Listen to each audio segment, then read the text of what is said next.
Mga kababayan, eto ang tanong, kapag tinawag kang hostile witness, ibig bang sabihin pwede ka nang piliting sabihin ang gustong marinig ng prosecution? Siyempre hindi. At dito naging interesting ang impeachment trial sa Senado dahil si Gina Acosta, ang hostile witness, mismo ay hindi basta-basta sumunod sa bawat direksyon ng pagtatanong ni Attorney Amando Ligutan. At itong mas mahalagang legal na resibo. Kahit hostile witness ka, pwedeng leading question pero hindi pwedeng misleading question. At habang umiinit ang laban ni na Attorney Sheila Sison at prosecution team na pinamumunuan ni Representative Jervil Luistro, makikita natin dito ng impeachment trial, Senate, law, evidence, investigation at justice ay hindi dapat gawing simpleng sigawan kung sino ang mas malakas. Ang tanong, ano talaga ang kanyang patunayan ng ebidensya, ha? Unahin natin ang batas. Ang hostile witness ay hindi automatic na kalaban sa ordinaryong ibig sabihin natin. Sa rules ng evidence, maaaring payagan ang leading questions kapag ang witness ay indineklarang unwilling o hostile. Pero malinaw din ang rule, ang misleading question, yung ina-assume ng totoo ang isang fact na hindi pa naman na-testify o taliwas sa sinabi ng witness ay hindi pinapayagan. Kaya nang ideklara ng impeachment court sina Gina Acosta bilang hostile witness, malinaw ang epekto. Mas may latitude ang prosecution sa pagtatanong. Pero hindi yun blank check. Hindi ibig sabihin, hostile ka, kaya ang sagot mo dapat ay gusto naming sagot. Hindi ganun ang justice system. At kapag malinaw na yan, saka natin maintindihan kung bakit naging makulit at minsan awkward ang palitan ni Acosta at Ligutan. Sa testimonya noong August 17, sinabi ni Acosta na si Vice President Sara Duterte umano ang nag-utos sa kanya na i-release ang 125 million pesos kay Colonel Raymond Dante Lachica. Siya rin ang dating Special Disbursing Officer na umawak sa confidential funds ng OVP. Malaking testimonya yan, ha? Kaya hindi dapat i-downplay. Kung prosecution ka, syempre gusto mong himayin, ha? Sino ang nag-utos? Sino ang tumanggap? Sino ang documentation? Sino ang nag-implement? Saan napunta ang pera? Fair question siya, mga kaibigan, ha? Pero eto ang catch. Ulit-ulit ding sinabi ni Acosta na sila chika ang nag-implement ng confidential activity sa ground at wala siya roon para personal na makita ang implementation, ha.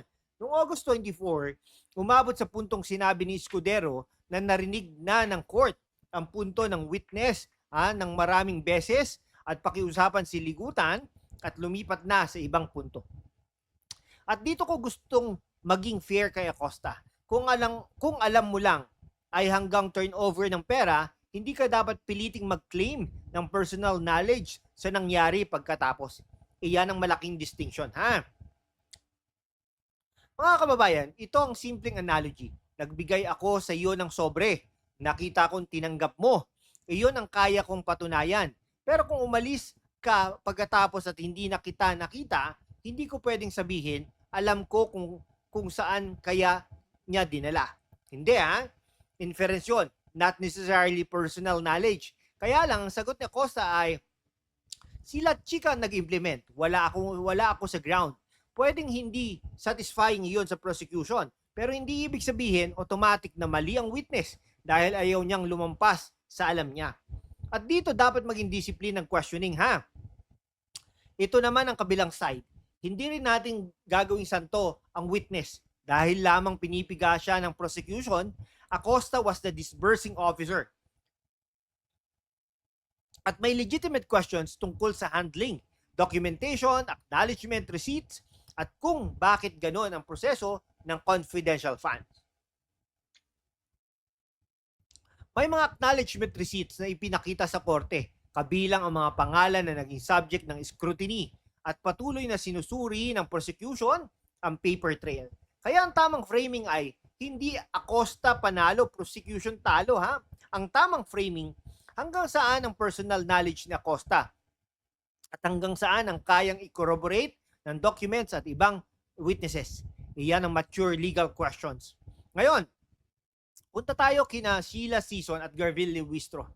Hindi ngayon lang sila nagkasagutan sa procedure. Sa simula pa ng trial, question ni Season ang ilang procedural positions ng prosecution, including the proposed arraignment, habang ipinagtatanggol naman ni Lewistro na legal at constitutional ang impeachment process na dinaanan ng House. Ito ang strengthened defense argument.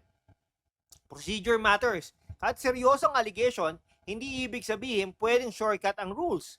Pero fair din tayo kay Lewistro. Ito naman ang prosecution theory. Hindi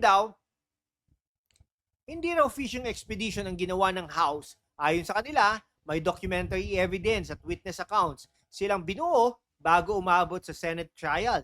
Kaya ang tunay na clash ay accountability versus procedural safeguards. At kailangan natin ng pareho.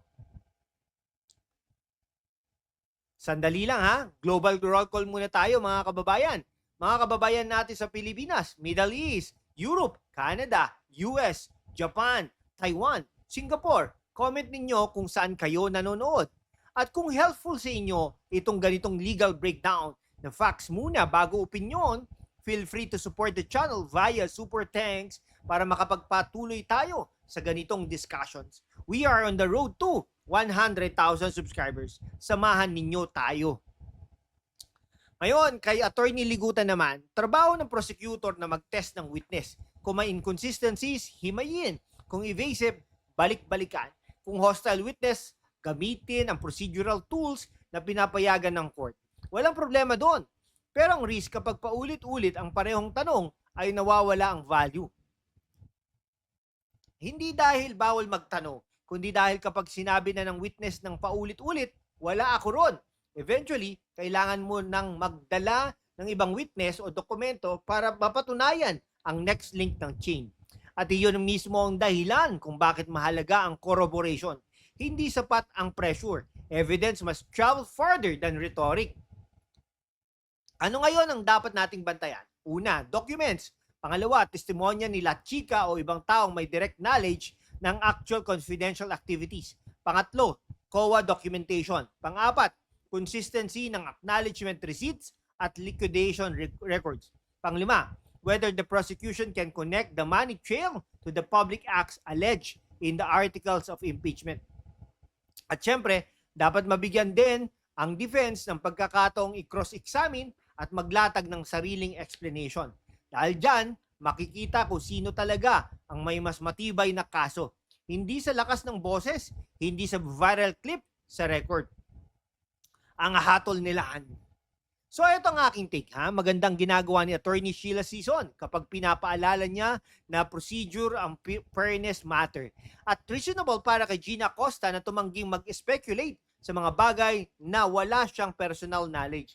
Pero hindi rin ibig sabihin na dahil hostile witness siya at lumalaban sa questioning ay wala ng case ang prosecution. Hindi. Kailangan pa rin timbangin ang documents, other witnesses, at buong chain of evidence. At kay Attorney Ligutan at prosecution, aggressive questioning can expose contradiction. Pero may punto kung saan ang may mas malakas na move ay hindi na isa pang tanong. Ang mas malakas na move ay isang mas magandang resibo. Mga kababayan, bakit mahalaga ito kahit hindi kayo abogado? Because impeachment is not entertainment. Public money ang pinag-uusapan.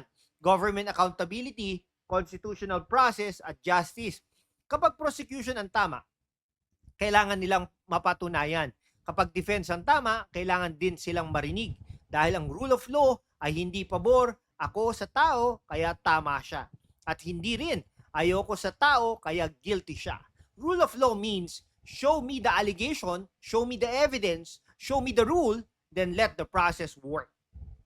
Ayun, gusto kong itanong sa inyo. Sa tingin ninyo, kapag paulit-ulit nang sinabi ng witness na wala siyang personal knowledge sa actual implementation, dapat bang ipagpatuloy pa rin ang parehong linya ng questioning or dapat nang magpresenta ng ibang witness at documentary evidence? Comment down below.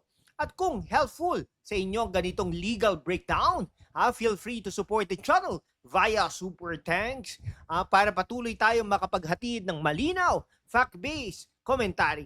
Subscribe to stay updated on the truth behind the latest headline. Road to 100,000 subscribers. Mga kababayan, ito ang hashtag #WalkWithLan. Fact first, analysis next. Kita-kit sa susunod na laban.